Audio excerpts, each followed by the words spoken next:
Hello and welcome to the video. I've revised this video. In the beginning of our channel, we start uploading videos in only a 480p resolution.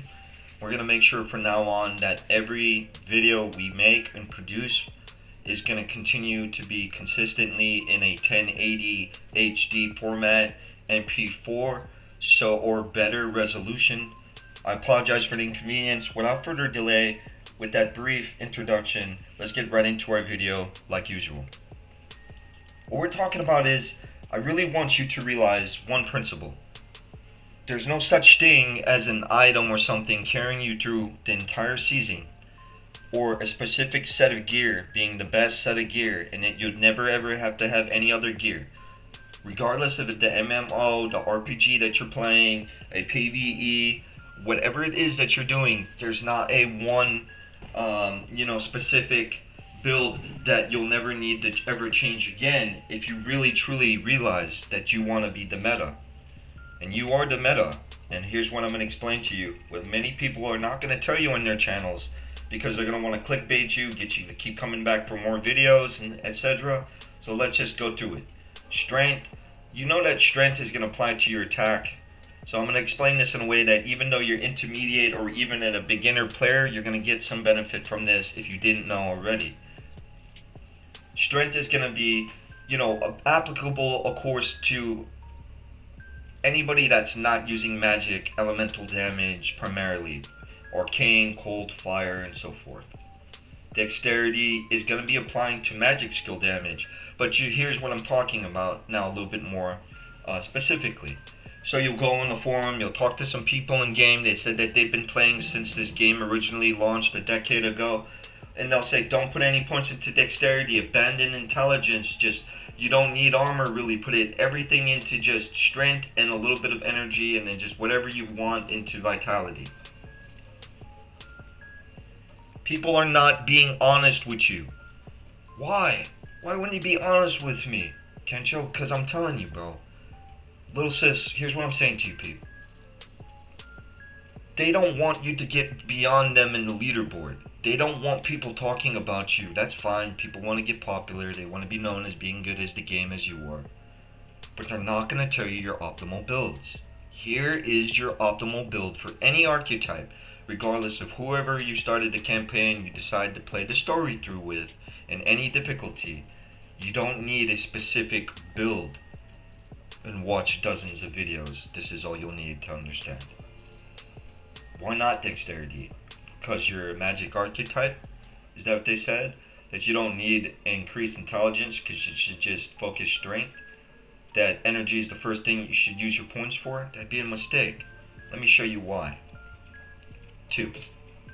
Now, you didn't do anything wrong. Your intentions was good. You just were misinformed. You used information that you thought was factual, but you don't know how to distinguish and decipher that disambiguation information that they given you originally. That sounded like it was the truth, but it was really formatted as a fallacy. So you start putting points into energy.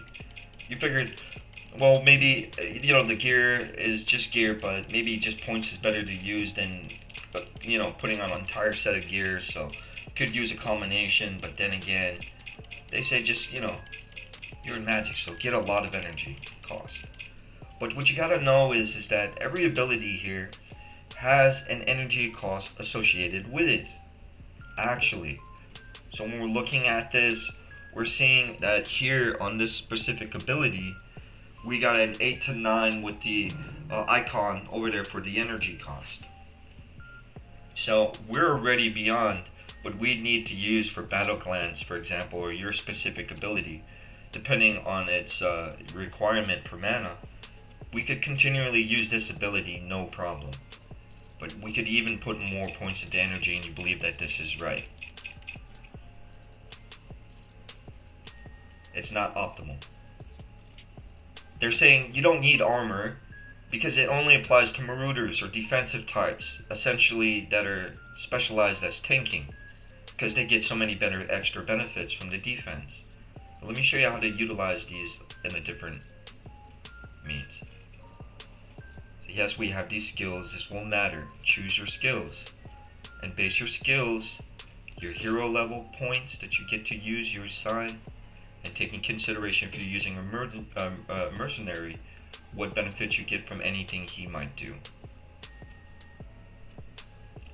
He might be able to increase, or she might be able to increase their own attacks and stats. They might be able to protect you.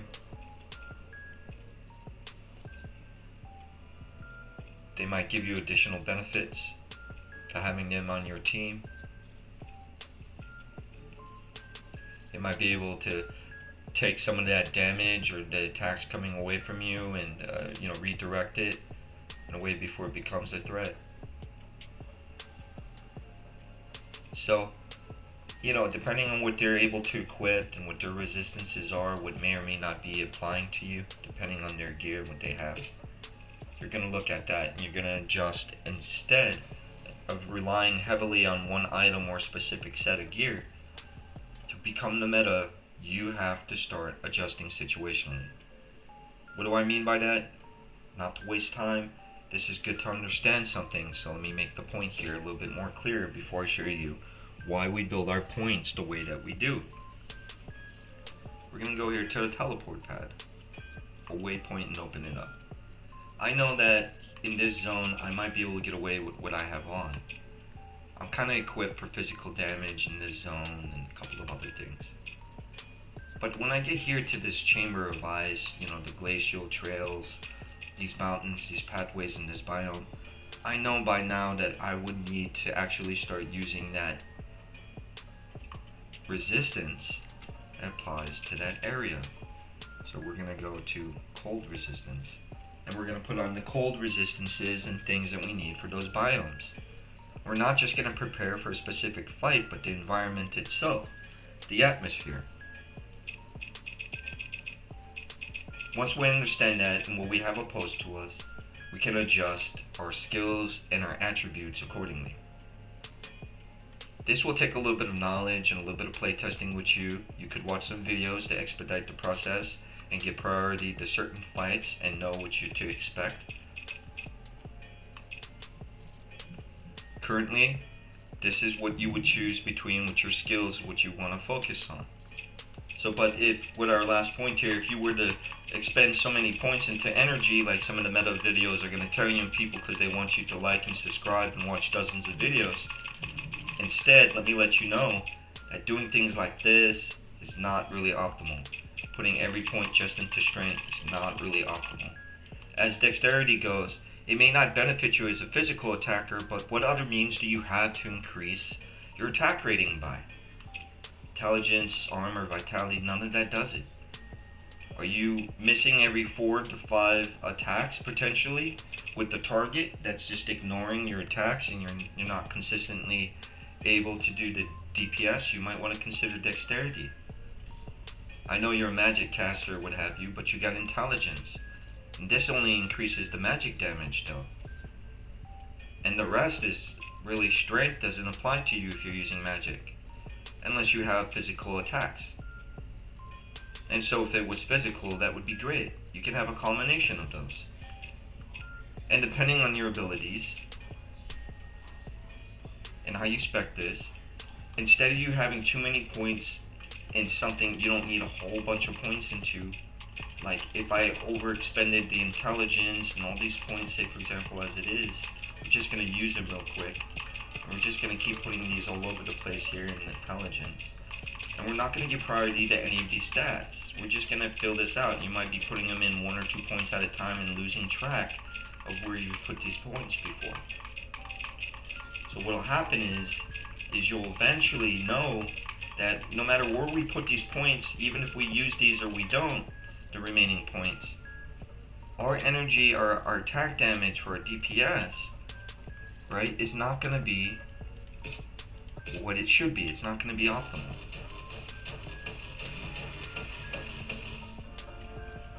Okay, so depending on what you're doing here, this is not going to be optimal DPS. Instead, we have a build here that's built for what we're about to do. So we're going to switch to it. As you see, these points are a bit different, and the specific build to this is going to change depending on the zone, the biome that we're going to. This is a basic attack, and there's a tremendous amount of difference because in correlation to what our skills and attribute points are doing, we're synergizing with our gear. We even have a fifth element of a relic here, which most people just don't use at all. But we could use it for casting purposes and to proc other abilities without taking up any other resource, relics, or even changing up gear or anything for our weapon sets or abilities to get that effect. It's free. Why not keep it with you? Why abandon it totally or completely? I mean, in the beginning, you can do what you want because later on in the difficulties, while you're finding better charms, things to complement your life, your vitality, or your defense, or your reasons to use any of these stats abilities, you could use what you have, utilize what you got, make the most of what you have on, look for the proper relics in the meantime, but use things that are available to you, and later on you can decide if you're going to turn in that quest, if you don't need that item, but it really doesn't affect your overall progress in the game. Use what you have that is, opposed to you. Keep a little set of gear and weapons you might switch to. Maybe you might have some inventory, some rings, and some, little odds and ends, some trinkets such as superior rings or charms that you might want to use, and you'll decide when you need that poison resistance for that zone of biome that you're going in. And that's how I would suggest that you play. You would go to each zone and say, know what you're going to anticipate. In the depths of hell, that biome, they do specific damage. Astral encampment have special enemies and monsters, depending on your ancient monsters that might spawn where you're at. If you're in the DLC zone of, Valhalla here, then you might set up a different. In the beginning stage of the game, when you're starting from the town and you go into the outskirts, into the fields of battle and such, you're really just going to go with whatever you can kind of utilize and make the most of it. Later on, you'll transition into these other biomes and you'll be adjusting your gear.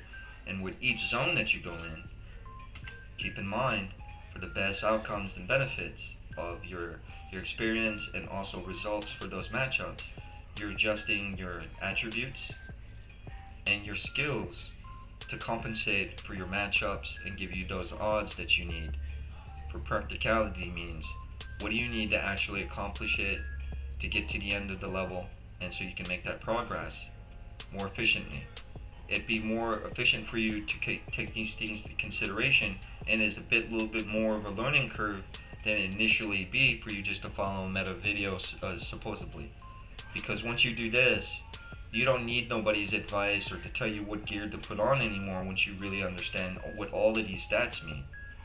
And once you understand what's important to you, how you like to play, that's your playstyle and your own individuality.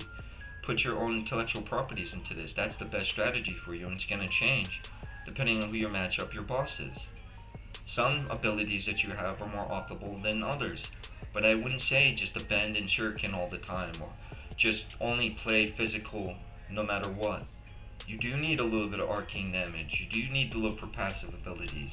Your crushing blows, your critical strike rate chances still matter for you. If you can get that, that's great. If you can get a higher attack rating, that's going to benefit you. You have a higher increased chance of hitting the enemy instead of missing 4 out of every 10 attacks. Why not? Your damage per second, your overall speed, that helps anybody. But this is going to be a little bit different how your attack speed applies to a physical attacker as compared to how it would apply for the, cast rate for a magic caster, for example. So just keep these things in mind. As you learn these, you'll just know where these points go. You'll have a good feeling and a sense of it. Follow your intuitiveness. Your own intuition is the best means for you accomplishing your task in the game. Getting better at the game, you just practice and understand it's completely okay to make mistakes, learn from them, try again, and you'll improve and you'll get to the place in the game where you need to be. And in other games too, once you apply this stratagem, this tactic approach to your game, to your overall gameplay, you'll see better outcomes, better results, whatever your intellectual properties, desired strategies and ideas you get, you apply to how you want to use that for your skills or attributes for those zones. You have a couple options of how you want to save your presets, and you can switch to them. And pretty soon it'll be really easy for you to even just Not even have to go switch to your hero levels or even your mercenaries. Eventually, you'll just have a little bit of gear you could put on and get those resistances, poison resistance, or whatever you need. And that's all you would need to do to charm to give you a heightened advantage in that area and an edge to complete it and to make the progress in the storyline. Time is of an essence. And so I hope that this has helped you and you found something, a part two, some constructive criticism. You've done nothing wrong. I know with practice and time, a lot of you have seen the game from one perspective. This is just my opinion. This is my experience, how I approach games, my playstyle. And if you learn anything to take away from this, that was the whole goal, is that this is practical and you might consider this in your own playthrough, and that it would help you and lead to better situational outcomes for you, and you just enjoy the game more. You don't walk away from it, and you give it an opportunity to grow on you. And make the most of it. Have some fun, play test, see what works for you. It's your play style, your original ideas. This is your character. You don't need nobody to tell you how to play like them necessarily, or how you should play. Be the best that you could be. You're the meta. Realize that.